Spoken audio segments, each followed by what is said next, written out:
Good morning. My name is Mike Lynch from the city's Broadband and Cable Office within Boston's Department of Innovation and Technology. Welcome to today's Boston public hearing for the cable television license renewal of Comcast of Boston. We're holding this hearing on behalf of the issuing authority, Mayor Kim Janey, for the license renewal of the 2010 Comcast license. Joining me here today on behalf of the issuing authority is the city's outside counsel for telecommunications, Jerry Lederer of Best and Krieger Law. Morning. The Massachusetts updated open meeting law guidance, which was revised last June during the COVID pandemic, requires notice to the public that this meeting is being recorded and provided under alternative means of public access to technology that enable the public to clearly follow proceedings of the public body in real time. Please be aware that an audio and visual recording of this meeting is being made and also broadcast by Boston City TV at Comcast Channel 24, RCN Channel 13, and FiOS Channel 962. It is also being live streamed at boston.gov/cable. Before we dive into the proceedings, I'd like to take this opportunity to discuss digital access, equity and access in Boston during the last 12 months of COVID. The city works to address the needs of our residents as we manage access to the public rights-of-way for cable and broadband providers to deploy their fiber. Boston focuses on the three-legged stool of broadband access, affordability, and adoption. We do this by adding free Wi-Fi near city buildings, schools, and libraries. Some of you know this as Wicked Free Wi-Fi. And we also support nonprofits in Boston designed to address digital equity, and these include Boston Neighborhood Network Media, Tech Goes Home, and the Timothy Smith Networks. All offer ongoing digital skills training. By next week, the city hopes to offer local service agencies and nonprofits a new city grant opportunity through the Digital Equity Fund. Potential grant awards will be available in the range of $5,000 to $35,000 to organizations who implement digital equity initiatives that focus on things like equipment, access, and training. In Boston, we are fortunate to have multiple broadband providers. And our broadband by cable providers are Comcast, RCN, and FiOS. Comcast, Verizon, and RCN are all wired services connected right into our homes. We also have wireless providers such as Starry and NetBlazer that beam wireless broadband where they can. And lastly, the national wireless mobile carriers continue to expand access across the city. Comcast, along with RCN and Verizon, are facilities-based cable providers.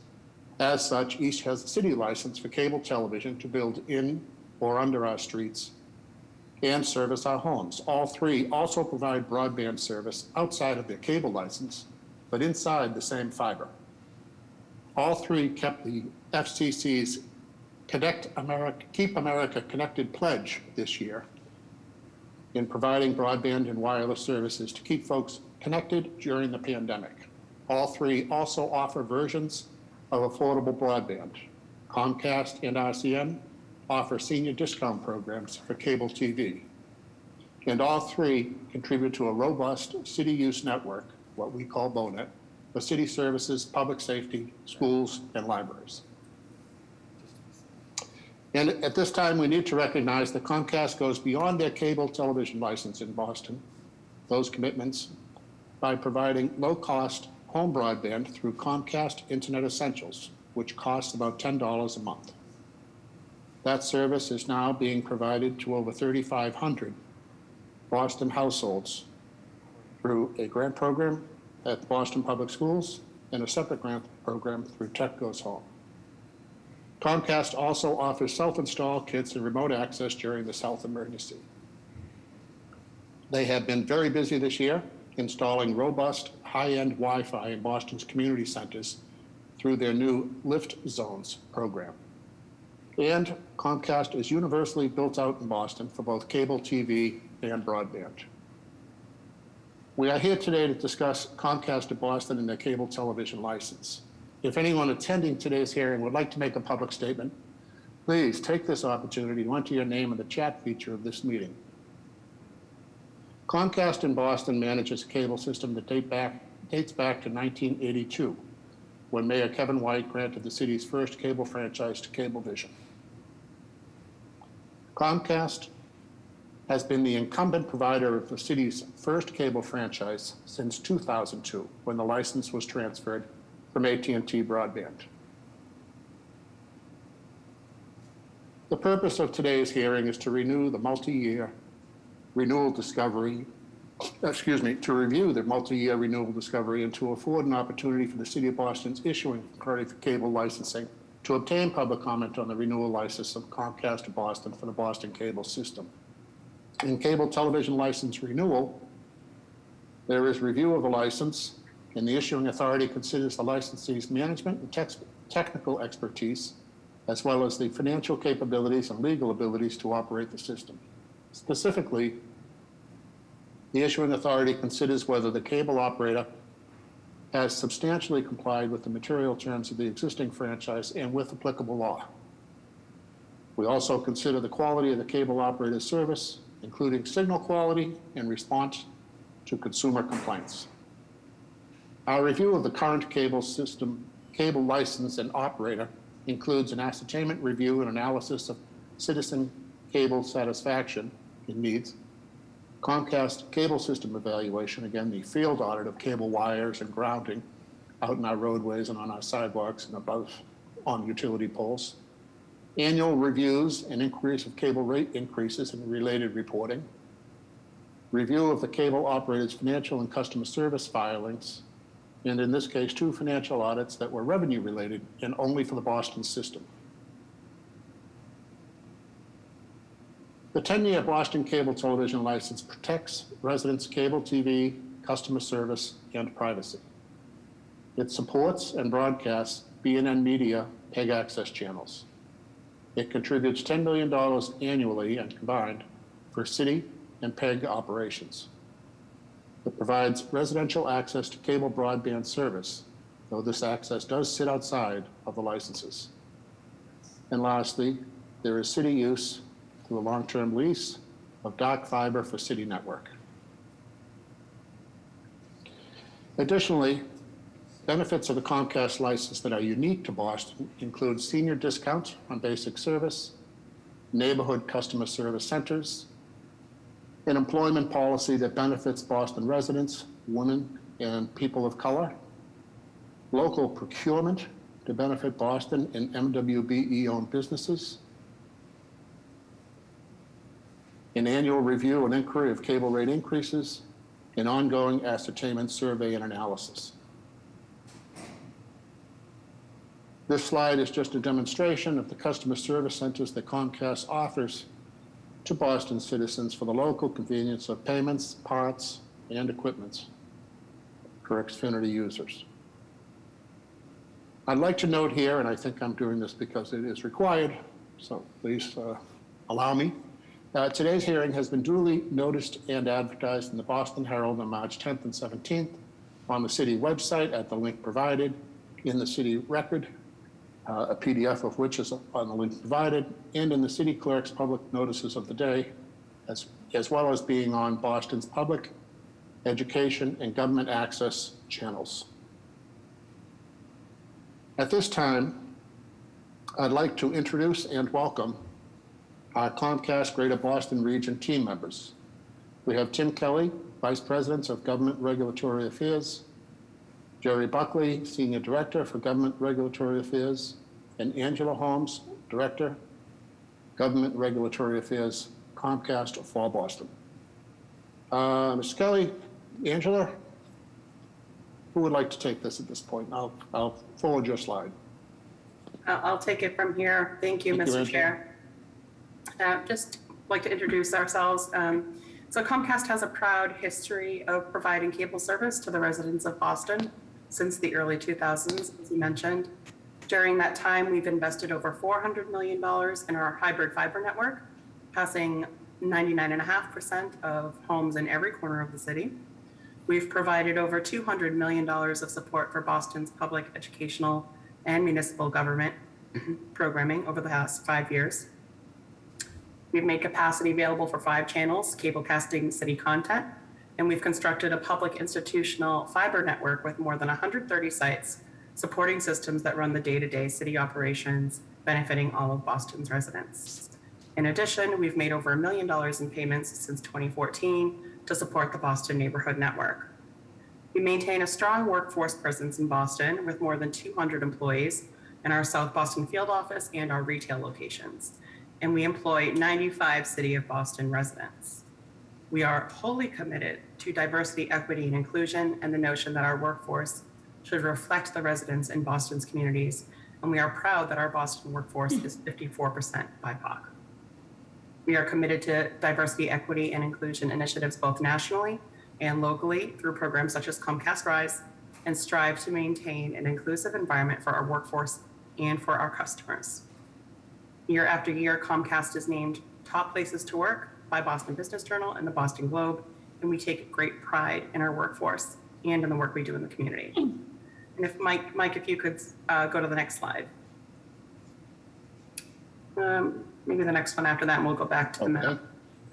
All right, yep, so I wanted to talk about Comcast Cares Day. So as you might know, since our entrance into the city, we host a day of volunteerism every spring known as Comcast Cares Day. It's kind of like your One Boston Day. We engage local nonprofit partners, community-based organizations, and City of Boston partners to identify project locations where the need is greatest. Comcast Cares Day brings together volunteer employees, family members, friends, City of Boston partners, such as local electeds and city department heads, and city year partners to beautify with landscaping, public art, painting a gymnasium or a playground. We've built a mini golf course in Dorchester, the first Boys and Girls Club in the city. We've set up computer labs to support digital connectivity needs for a neighborhood center, and distributed laptops and internet essential descriptions, most recently at St. Mary's Center for Women and Children. Since 2010, we've provided close to $43 million in cash and in-kind services to over 95 city partners, and have been listed on the Civic 50 initiative by the National Conference on Citizenship, Points of Light, and Bloomberg News, as well as listed on BBJ's top philanthropic companies since 2007. Giving back to the communities we serve is a core tenet of who we are at Comcast, and it's ingrained in our DNA. Boston is all about creating these partnerships to achieve goals, and we look forward to remaining an active partner with the City of Boston. And Mike, if you could go to the next slide, I'm going to hand it over to Timothy Kelly from my team. Thank you, Angela. Great way to encapsulate what we've done in the City of Boston relative to investment and also partnership. So this slide, I want to focus on both the partnership piece and the City of Boston being the hub of innovation and a place where we launch new products. I would say we have a national footprint of 39 states in the District of Columbia, and a lot of product launches happen in the City of Boston, and we as a local team are very proud of that. So in 2010, just for a little history about Internet Essentials, a precursor to that was what we deemed the Xfinity Boston Internet Adoption Pilot Program. We worked with the City of Boston that received an NTIA grant and put forth a product offering for low-income folks in the city at $10.95 to connect them to the internet. Both the city and Comcast recognized back in 2010 the importance of digital equity and bridging the digital divide. And we worked directly with Mr. Lynch on that particular program, wildly successful, and like I said, a precursor to our Internet Essentials program, which was launched nationally in 2011. And just today, I think I can do it because it was embargoed, we had our 10-year anniversary where we've announced another commitment of $1 billion over the next 10 years to bridge the digital divide. So if you think about the first 10 years, we connected over 10 million US citizens that were either unconnected or had trouble connecting to the internet. And we're moving forward with another commitment over the next decade of $1 billion of support to continue that effort, which we're really, really proud of. In 2012, we met with, again, Mr. Lynch in the city administration, former Mayor Thomas Menino, to have a conversation about bringing our network to the seaport. Folks know that Seaport at one point in time were the mudlots, a couple restaurants. Not much was there. Federal courthouse might have been there, but it was Mayor Menino that asked us to come down and to expand our network. You know, a model for us isn't build it and they will come. This was something that we, took very seriously and put some risk capital into play. And I think people know that, which was once deemed the innovation district, is very successful. And we're happy to be down the seaport. And I know a lot of other providers have followed down there. And there is very robust fiber and connectivity down there. 2013, we launched the X1 platform. It's an integrated platform. It has been deemed the aggregator of aggregators. So not only does this platform provide a linear cable channels, it also provides video on demand. In fact, layers in subscription video on demand from other OTT providers. 2014, and by the way, all these launches happened here in the city of Boston. 2014, we launched the X1 Cloud DVR, which was taking the hardware out of the box and putting it in the cloud so that we could further expand people's capacity to record the things that they enjoyed most and play them later. In 2015, we launched the beta for our Stream application, which as a cable subscriber, you can get on your smart television.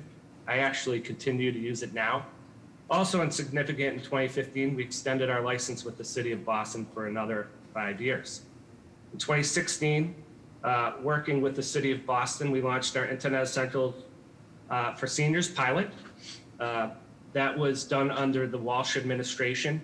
And Boston was one of 3 cities nationwide where we piloted this particular level of internet connectivity for senior citizens.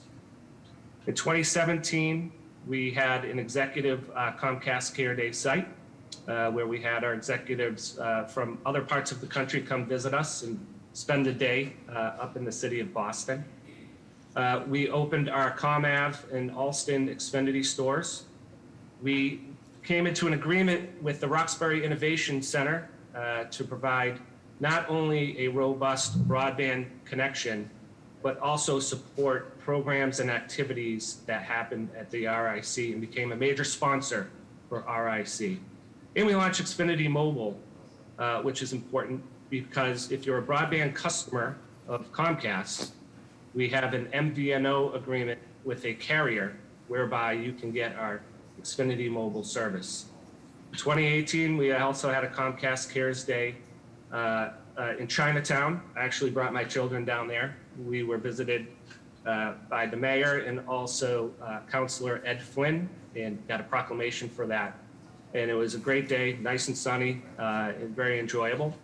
In 2019, we have an Internet Essentials fall tour. So we visited the MLK Elementary in the morning, went over to the RIC for a salon lunch with community partners, headed over to Villa Victoria to provide some free laptop giveaways and free Internet Essential service. And as Angela alluded to earlier, we went to St. Mary's to wind up the day. 2020, a couple of things here, and I'm gonna kind of dive into the details a little, I'd say a little more broadly. So we launched our Internet Essentials 60 days free. So when the pandemic hit in March, we had to do something quickly. So we said we launched the 60 days free for any Internet Essentials eligible person. We waived back due debt. So in 2020, if you had either debt that was a year old or debt that was over a year old, we waived that so you could get into our program. We opened 1.5 million Wi-Fi hotspots nationwide for public use. In March as well, 2020, we increased our speeds by doubling them to 25 by 3. This March 9th, we again doubled them to 50 by 5. In August, we launched our Internet Essentials Partnership Program. I'm happy to say that we have community partners here in the city, TGH, BPS, Timothy Smith Networks, and others that have also participated in IEPP. In the state of Massachusetts, we have 48 partners in total, with 19,000 opportunities for folks to connect to the internet at no cost to them. A sponsor will pay for that. In September, we launched our lift zones. We made an announcement that we'd be launching 1,000 lift zones nationwide. The city of Boston raised their hand and said, we want lift zones as well. As to date, we have 18 lift zones activated, all in the BCYF centers. And lift zones, for folks that don't know, are a safe place, COVID compliant, where children and families can go to get connected to the internet at no cost to them. It's a 3-year commitment.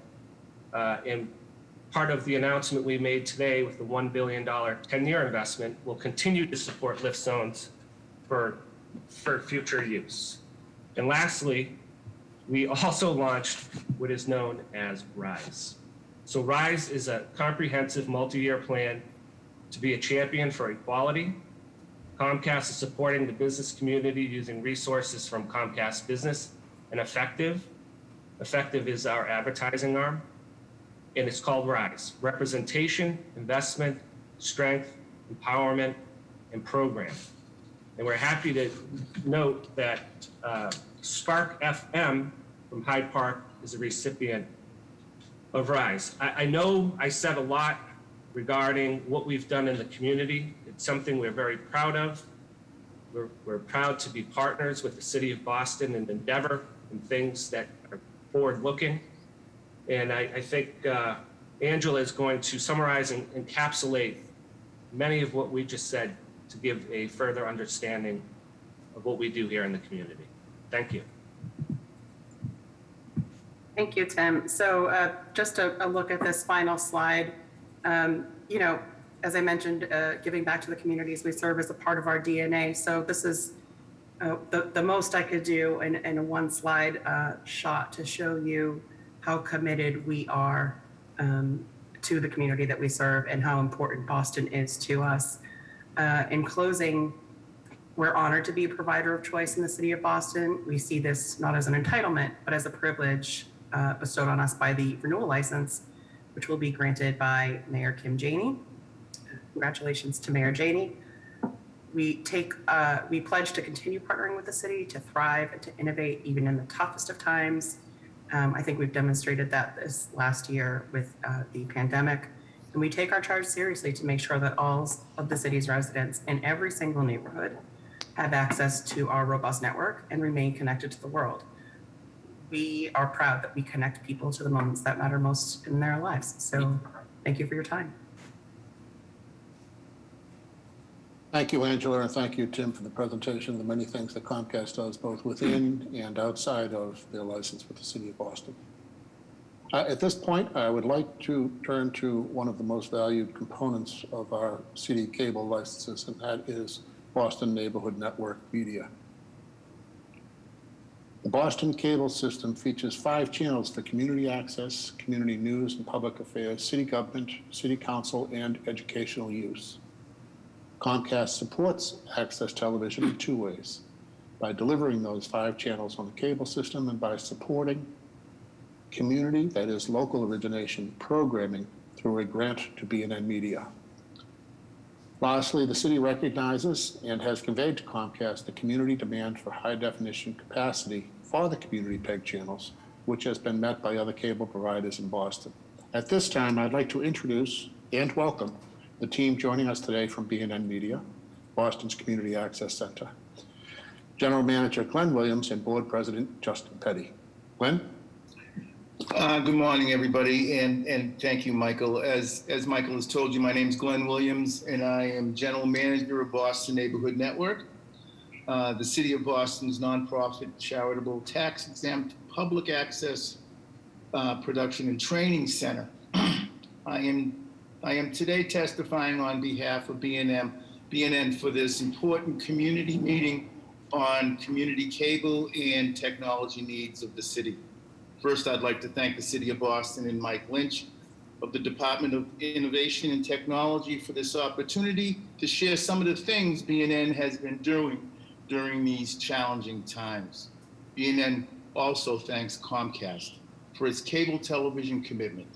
It is their recognition and support to our mission that makes PEG, Public Educational and Government Access, the meaningful partner we have become to many throughout our communities.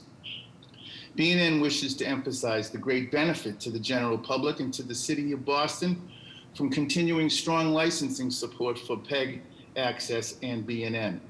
In Boston, we are fortunate to have Boston Neighborhood Network, which has provided community access to the cable channels for thousands of Bostonians for nearly 40 years. Continued support for BNN is crucial to continue our strong track record in the providing training and production and media services. BNN has showed great strength as the center for the production of top quality, informative, local programming about the city of Boston, current affairs, community, and public events.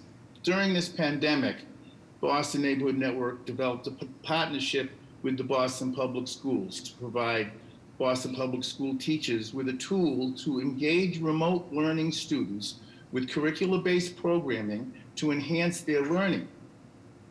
We dedicated 9 a.m. to noon and 2 p.m. to 4 p.m.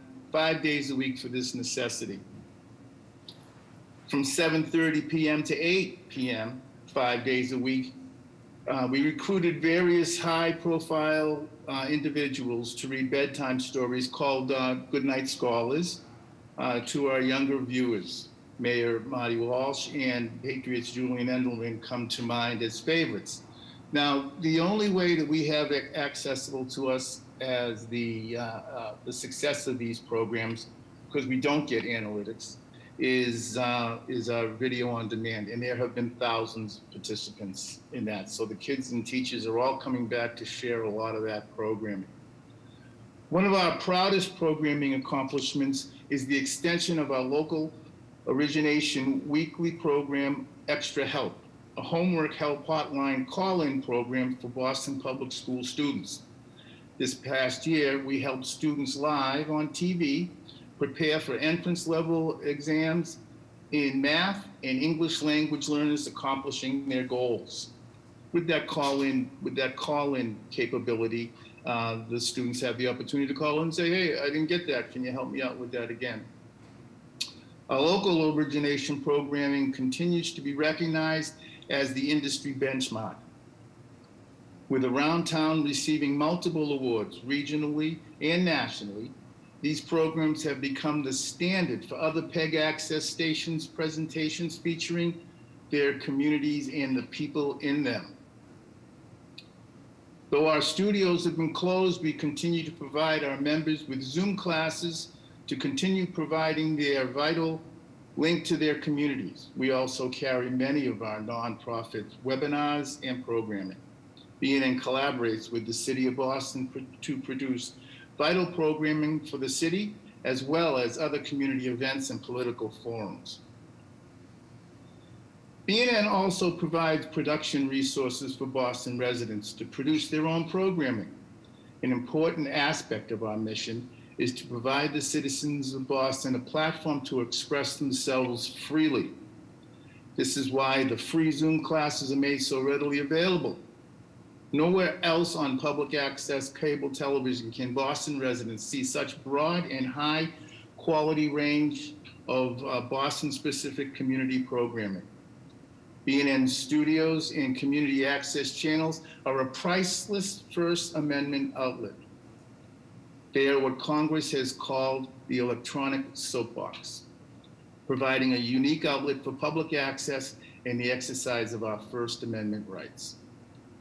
In addition to being a strong production center, prior to the pandemic, BNN has shown great strengths as a training center, offering a broad range of classes in television production, as well as special programming for youth and seniors, and a customized training workshop for nonprofits.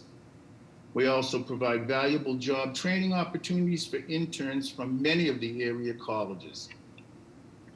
At this time, I would like to request that Comcast include 2 high definition stations along with the standard definition you now provide for community access television, what we identify as BNN Community TV and BNN News and Information.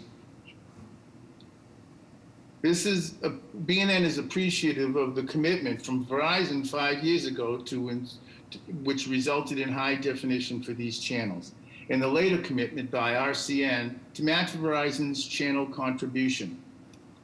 We truly believe and strongly believe it's Comcast's turn to step up. I would also like to ask PEG Access programming be listed in the on-screen programming guide. It is at times difficult to promote ourselves as a quality 21st century media production facility if the production outlet and schedule to viewers' homes is unavailable and only presented in standard definition.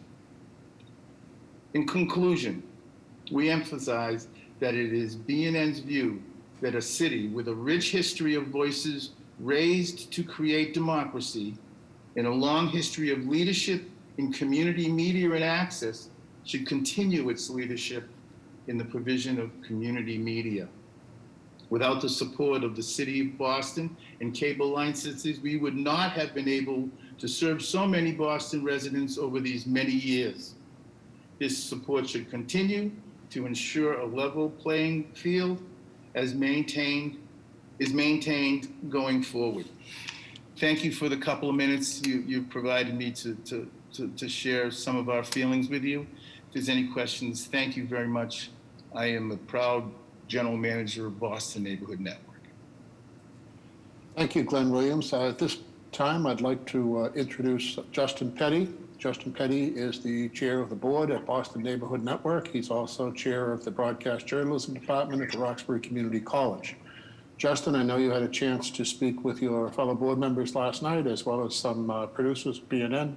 I thought you'd like a couple of minutes to introduce yourself and items discussed. Good morning. Thank you, Mike, and thank you to the City of Boston and Comcast. Good to see you again, Tim. For those of you who don't know me, I'm Justin Petty. By trade, I'm a professor of broadcast media technology at Roxbury Community College and affiliated professor at Emerson College. I've been the president of the board of directors for BNN since 2012. So I've seen the various contract stages that Tim was referring to.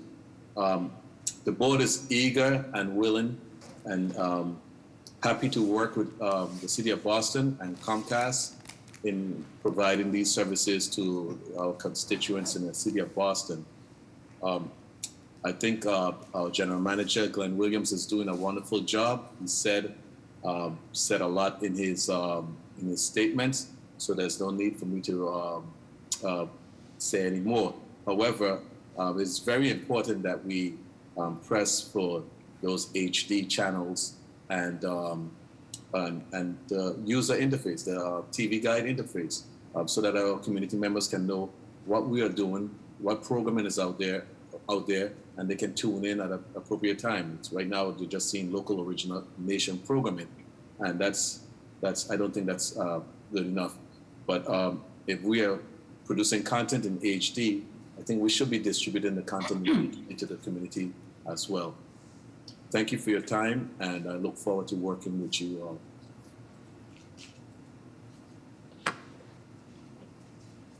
Thank you, Justin. At this time, I'd like to open up the public comment period of the hearing, and our first speaker who has signed up is Margaret McKenna, Chairwoman of the Boston Human Rights Commission.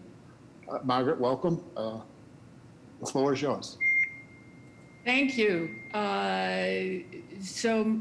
Mike, Lynch, I appreciate the opportunity to speak.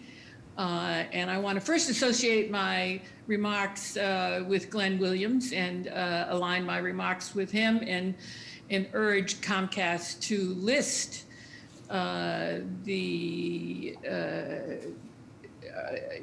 all of the programs that would be of interest to Boston residents. It is difficult to find them, and while they're wonderful for Comcast to hold these and support these programs if people can't find them. I myself have a difficult time finding them and knowing when they are held. So I would think it's very difficult for other people. So it's a wonderful service that you have, but if the service isn't taken advantage of, it is not certainly the kind of service I think either Comcast or the city would like to have. So first, I'd like to support Glenn Williams's comments. Second, as the chair of the Boston Human Rights Commission, we as a commission have been studying access to broadband, and it is one of our priorities. We are very concerned with the lack of access, or I should say the lack of quality access in certain parts of our city. And we have a map which we will be glad to share with you, and we would like to invite Comcast as well as other providers to attend the Human Rights Commission meeting in May. But I will be glad to provide this map to you, which basically shows that certain parts of the city, namely parts of the city that are populated with high proportions of people of color or Black and brown people, have lower quality, either no quality, no access, lower quality, meaning lower speeds, or poor quality access to the internet, to broadband. And it's an interesting map in that you can see that fiber optics go to the line in Mattapan and then go around the line in Mattapan when it was first laid down. And as I said, we're more than happy to show you the data, how we created the map, the tool we created the map with, exactly how it was done. But it is a clear indication that when fiber optics were first laid in Boston, that certain parts of the city were treated differently than other parts of the city. And the question is, how do we remedy that? And we're doing it at the moment in patchwork ways. And that is our concern. Community essentials is one way, but the speed of community essentials at 55 is much lower than a lot of families need. And what I will say is I live in the Back Bay, and my speed of my internet from Comcast is twice as high as somebody's speed in Mattapan or Dorchester. And we actually have taken the opportunity to measure those speeds. And you can, and I'm not even talking about internet essentials, you can pay the same rate that I pay, but have half as much speed. So that's of great concern to us. We're very thankful that internet essentials exists. And we applaud you for doing that, especially at a time of great need, no question. I don't know what the students at Boston Public Schools would do without internet essentials, because as we know, we were in totally remote learning.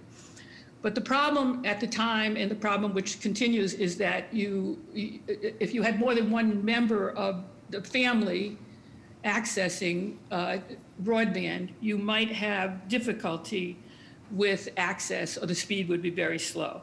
So what I want to say is that while I applaud, and all of us would applaud, the community giving that Comcast does, I think most of us would like to see that amount of money put more into what the broadband and Comcast could do in basic provision of services to the city of Boston, rather in community giving. I would be glad and happy to meet again with Angela and other members of Comcast to show you the data we've collected, and hopefully to invite you to the Human Rights Commission in May and provide you with the data beforehand. But our concern seems to be the same as yours. We may have a different way of getting there, but we think that high quality internet is not only essential, it's a basic right today of life, not only for students, but for adult learning, for telemedicine, for people in recovery, for people trying to find a job, for people who have a job. And it affects every part of life. 10 years ago, that was not the case. Today, it is like a basic need. It is not something that's special. It's something that everyone needs to have, affects their lives daily. And we, with you, need to find a way to make sure that high quality internet is available and affordable for everyone, which in some cases means free. So I appreciate, Mike, this opportunity to be present today, and I look forward to continuing the conversation. Thank you. Thank you, Chairwoman McKenna. I know we've had a couple of opportunities to speak to the Boston Human Rights Commission over the last year during the pandemic as things have quickly evolved, and items of interest for digital equity and digital inclusion have been of great interest to your commission. I know the Boston Housing Authority has also discussed it with you, as well as the Boston Public Schools and the Age Strong Commission. We look forward to continuing that discussion at your next meeting. Thank you.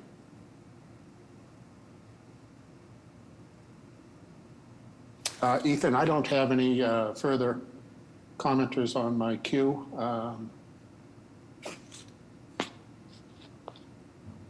If you do, please let me know. Having said that, at this point, I would like to thank all of the participants, attendees, and presenters at today's hearing. I would like to note that the public comment period for this hearing process is open until the close of business on Friday, March 26th. The link is on your screen now. It is also on the City of Boston's webpage, boston.gov. You just put a space and cable and you'll be able to find us at some point.